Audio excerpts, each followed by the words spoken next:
구약 430쪽입니다.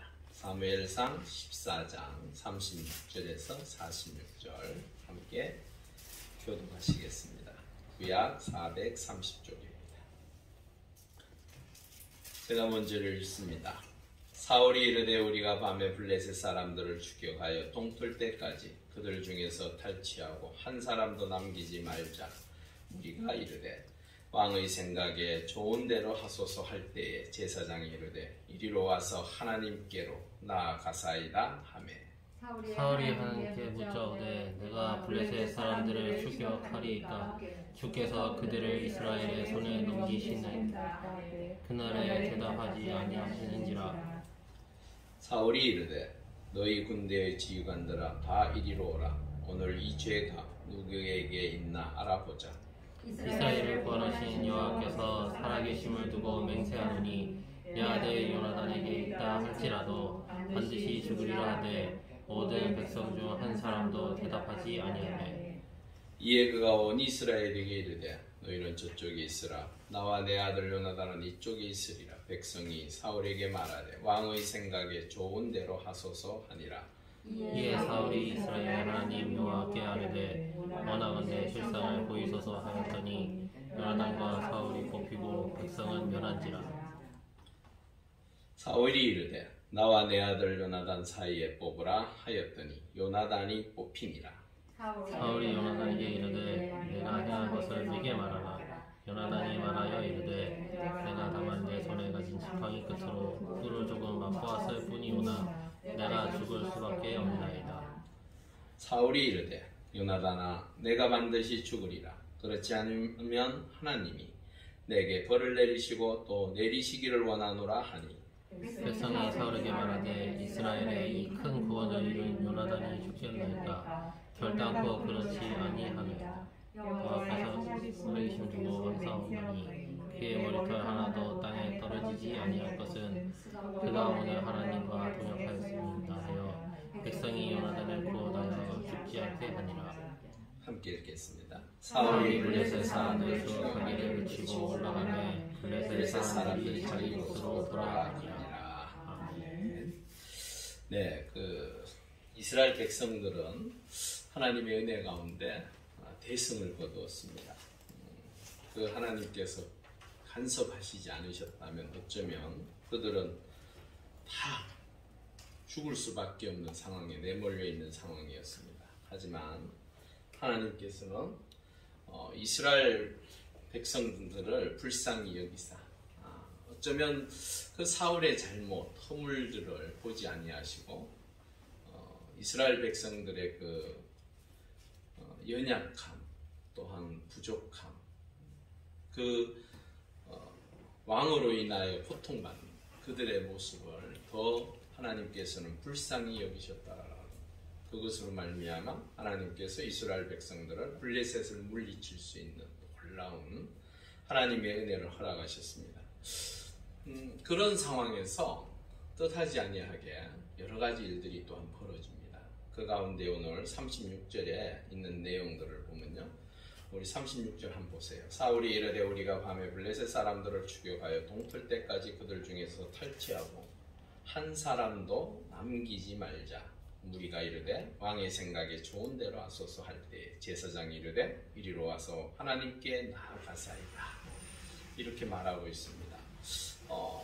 사울 입장에서는 블레셋을 어떻게 하든지 빨리 쫓아가서 그 블레셋을 완전히 전멸시키고 싶었을 거예요. 그런데 그의 생각 중에는 이런 말이 들어있어요. 탈취하자. 이게 무슨 말입니까? 바자스라는 말인데 약탈하다. 원래 전쟁에 승리한 사람들은 그 약탈을 통하여 모든 것을 쟁취합니다. 그 사람들이 놓고 간 그 모든 것이 자기 것이 되는 거예요. 사실은 하나님께서 승리를 주셨고 그 전쟁이 어느 정도 마무리되어진 상태 그리고 백성들이 그 전쟁 때문에 굉장히 힘들어하고 어려워했습니다. 이런 상황 속에서 사실은 저녁을 맞이하게 됐어요. 그런 상황 속에서 최소한 왕이라면 좀 백성을 생각해야 하지 않았을까.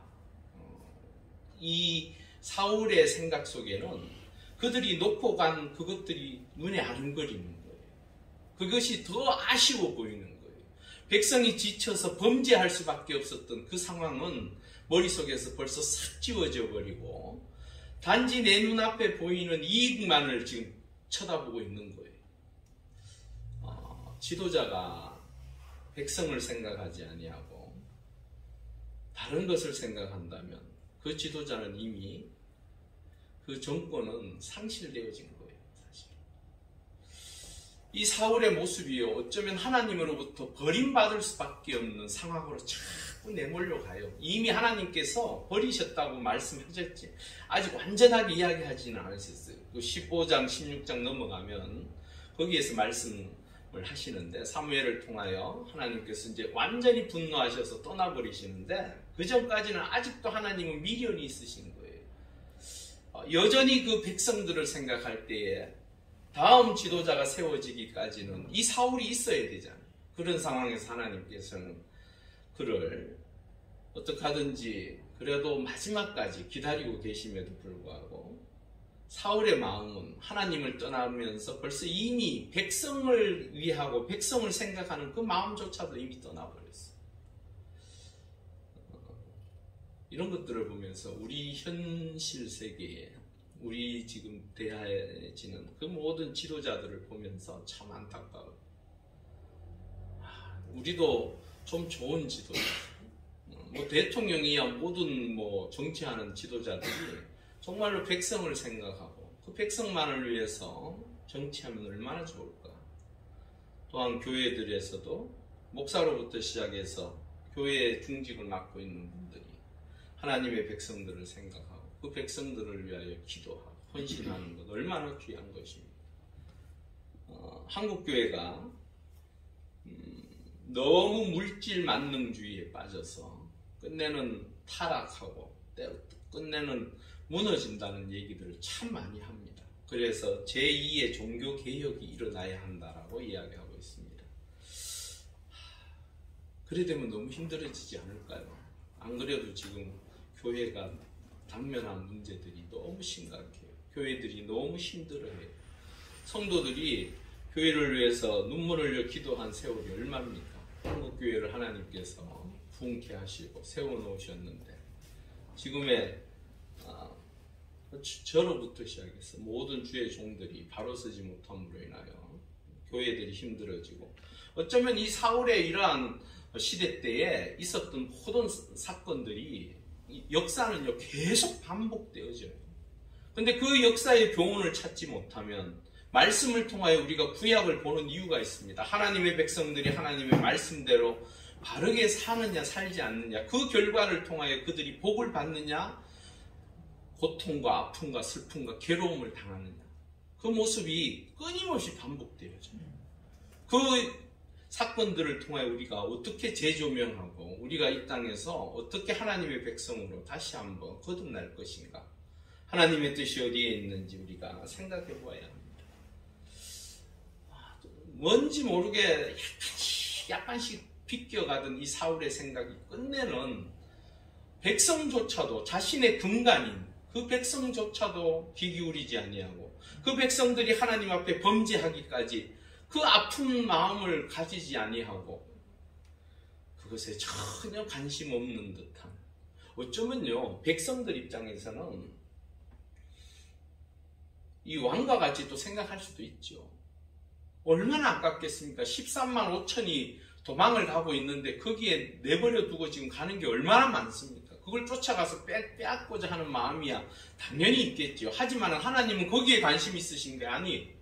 이스라엘 백성들을 건지실 때 내가 너희들에게 약탈을 통하여 저 모든 것 거두어서 너희들 풍요하게 살으라고 지금 전쟁을 승리로 이끄신 게 아니란 말이에요. 여전히 하나님이 함께 하시면 비록 왕이 잘못되고 허물되어도 하나님께서 백성을 불쌍히 여기시고 함께 하시면 그 백성을 통하여 이루어지는 모든 것들이 복됨을 이야기하고 있음에도 불구하고 이 사울은 여전히 깨닫지 못하고, 백성들 역시 어쩌면요 백성들 역시 무엇인가를 말을 해야 되는데 하지 아니하고 그냥 왕에게 동조하고 따라가 버려요.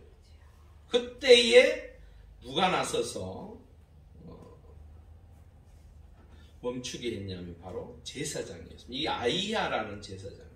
처음에 아히야는요, 뭐라고 해야 될까요? 그냥 왕이 오라고 하니까 와서 이렇게 왕 옆에 서서 아무것도 하지 못하고 그냥 멀뚱 서 있다가 그냥 하는 대로 지켜만 보고 있다가 하나님께서 역사하시고 하나님께서 그 전쟁을 승리로 이끄는 것을 보면서 이 아히야 제사장도 마음이 조금 바뀌었는 것 같아요.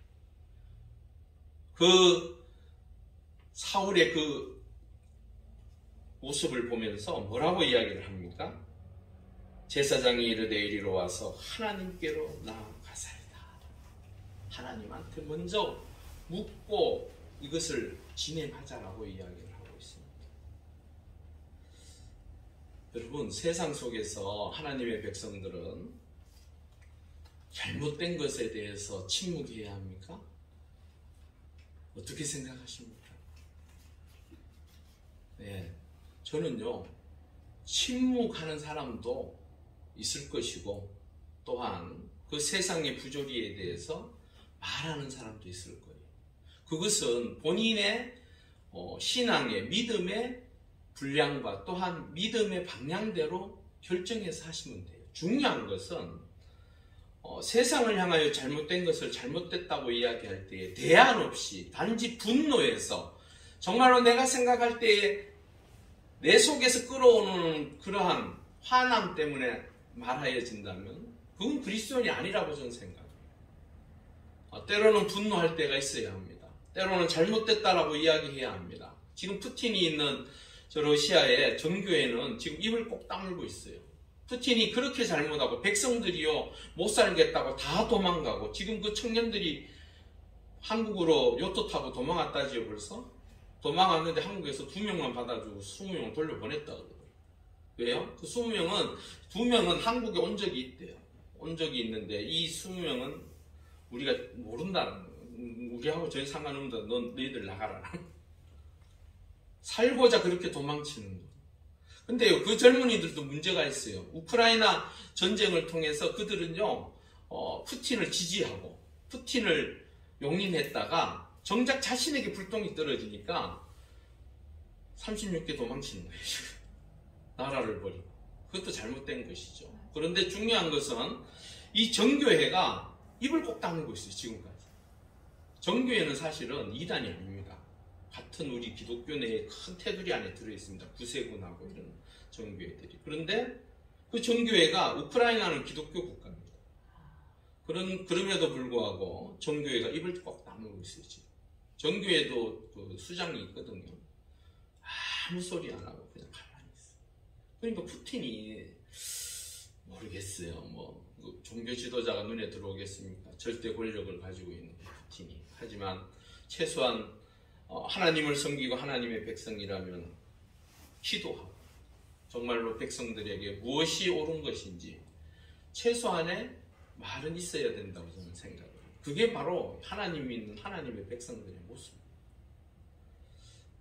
때로는 우리가 뭔 말을 한들 뭔 의미가 있겠습니까? 우리 CBS 민초라고 하죠. 이 백성들은 사실 힘이 없어요.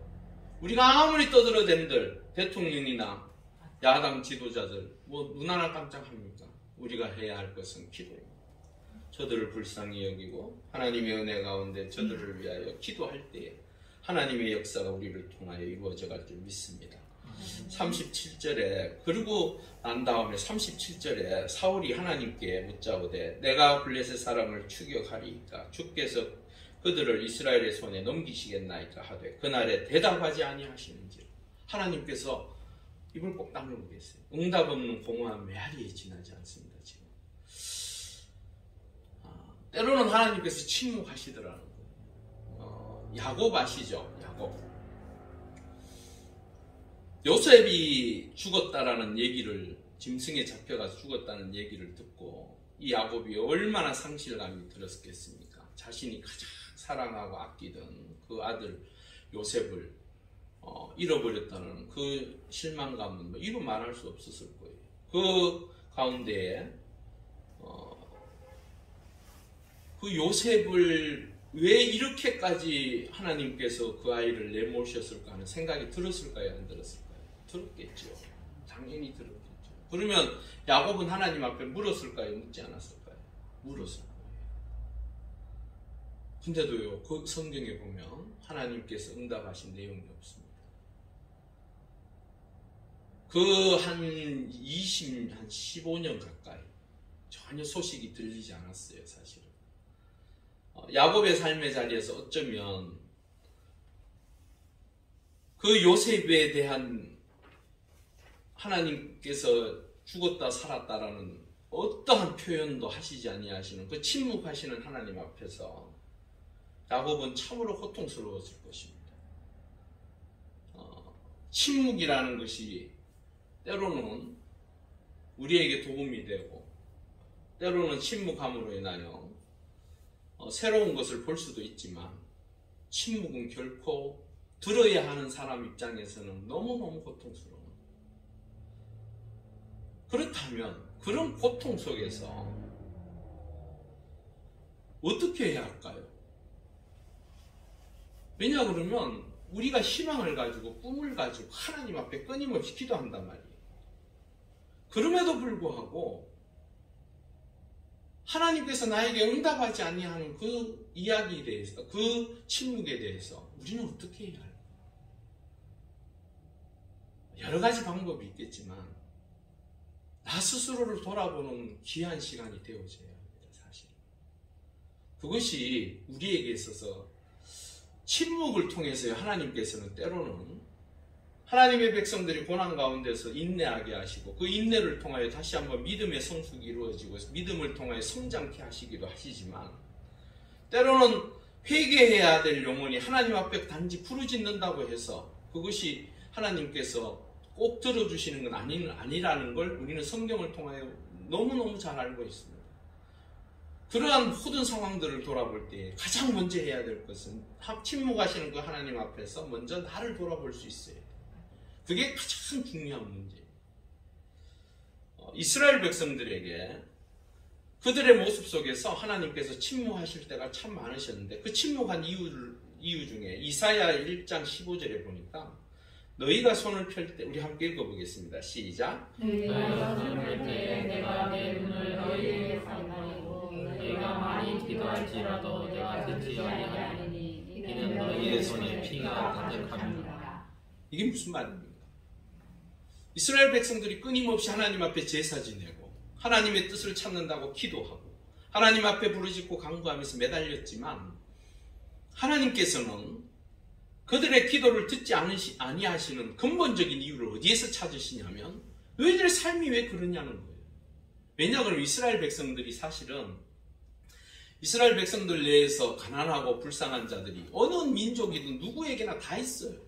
가난하고 그래서 오죽 했으면 가난한 사람은 나라님도 구하지 못한다고 하죠. 그건 뭐 맞는 얘기예요. 이스라엘 백성들도 하나님의 백성이고 주의 자녀들이었지만 그들 역시 가난하고 불쌍하고 힘들고 어려운 사람들이 있었단 말이에요.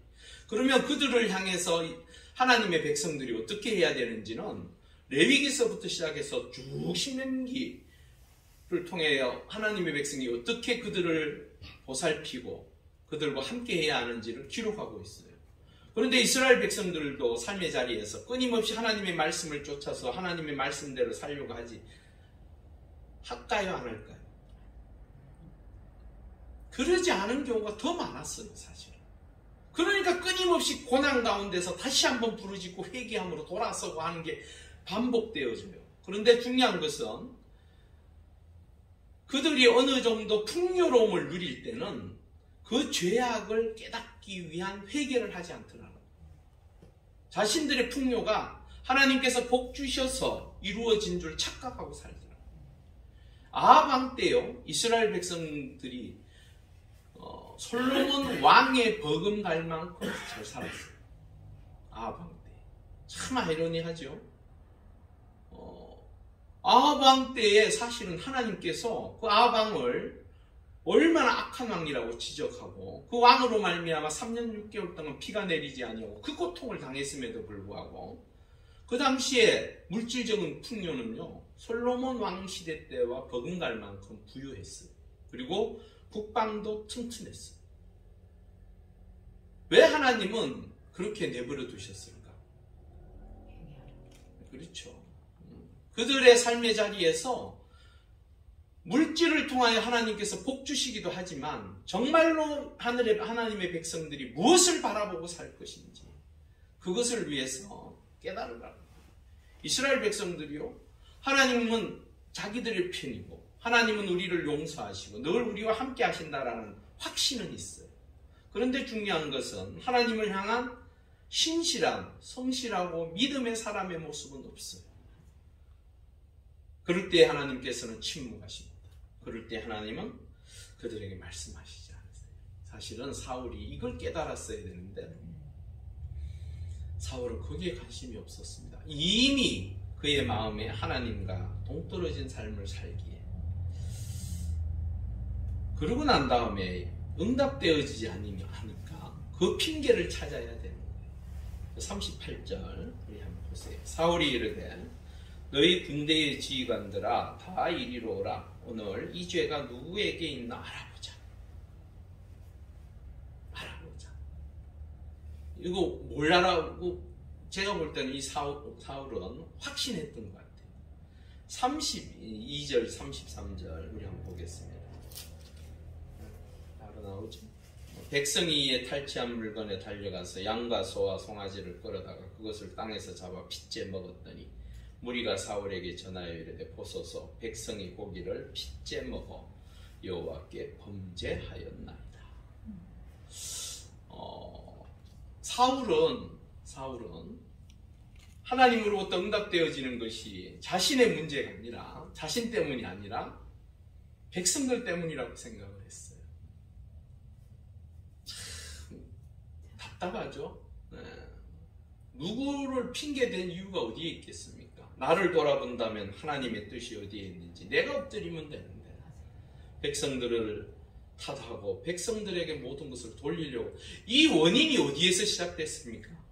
이스라엘 백성들이 이렇게까지 범죄하기까지 이르게 된 이유가 어디에 있습니까? 예, 금식을 선포함으로 전쟁을 치르고 돌아오는 20km를 쫓아가서 그 블레셋 군대를 멸하고 돌아오는데 얼마나 허기지겠어요. 전쟁하는데 뭐 점심이라고 쉽니까? 예? 아침 든든히 먹고 시작하자고 할 수 있겠어요? 예? 경각에 달려있는데 내 목숨이 오락가락하는 사 20km를 죽기 살기로 블레셋 군인들을 여러분 뭐 이렇게 푹질러 죽이면 끝나는 줄 아십니까? 아닙니다. 도망가는 사람 끝까지 여하튼 끝을 봐야죠. 그렇게 얼마를 달려갔다고? 20km. 그거요, 그냥 사람이 걸어서 20km 하루 종일 가라 해도 힘들어요, 사실은. 그런데 그 20km를 그 전쟁을 치르면서 쫓아갔다가 돌아오는 길에 얼마나 배가 고팠던지 정신없이 달겨들어서 핏째 먹었어요. 그런데 하나님은요, 39절에서 44절을 통해요, 백성들에게 죄를 묻지 아니하시고 누구에게 물었습니까? 요나단은 전쟁터에 나가서 그 맹세한 얘기를 들었습니까? 못 들었습니까? 못 들었어요, 사실. 못 듣고 돌아오다가 석청, 그 꿀을 작대기를 꼭 찍어서 먹으니까 눈이 밝아졌다. 그만큼 기력이 회복되어지더라는 거예요. 얼마나 허기지고 힘들었어요. 여하튼 이 상황 속에서 백성들은요, 왕이 저렇게 얘기하면 어쩔 수 없지. 우리가 걸려들면 우리가 그냥 죽는 수밖에 없지. 요나단은 어떻습니까? 요나단도 끝내는 저군요. 예, 제가 죽지요. 이걸 보면서 너무너무 안타까운 거예요. 정작 사울왕 본인 때문에 벌어진 이 많은 일들이 본인은 쏙 빠지려고 하고 그 책임을 전가하려고 하는 그 왕의 모습을 보면서 45절에 백성들이 어떻게 합니까? 한거합니다. 바로 이 백성들의 생각이 하나님의 생각이 되었습니다. 백성이 사울에게 말하되 이스라엘에 이 큰 구원을 이룬 요나단이 죽겠나이까? 결단코 그렇지 아니하니이다. 여호와의 살아계심을 두고 맹세하옵나니 그의 머리털 하나도 땅에 떨어지지 아니할 것은 그가 오늘 하나님과 어떻게 했다고요? 동역하였음이니. 백성들은 요나단이 하나님과 함께 하는 것을 보았다라는 거예요. 왜 백성들은 보았는데 사울은 보지 못했을까? 참, 영적으로요 타락되어지고 하나님의 떠난 자들은 눈이 가리워진다는 말을 하죠. 앞을 보지 못해요. 사실 너무너무 안타까운 일이 벌어지고 있습니다. 이 백성들의 한 거를 통하여 하나님께서는 이스라엘 백성들이 옳았다라고 말하고 있어요. 이렇게 표현하고 있어요. 지금 그 말에 의해서 사실은 사울이 어떻게 할 수 없는 상황으로 내몰렸어요. 사실 통제불능이 돼버렸어요. 그 백성들의 말을 따라서 그 요나단을 죽이지 못합니다. 바로 하나님의 개입이에요. 하나님의, 우리 왜 그 민심이고 천심이라 그러죠? 예. 이 백성들의 마음을 아프게 하면요 하나님도 결코 기뻐하지 않습니다. 하나님의 백성들은 하나님 앞에 제가 늘 그러잖아요. 어쩌면 성도들이 더 선하고 더 착하고 더 나은 경우들이 많더라고요.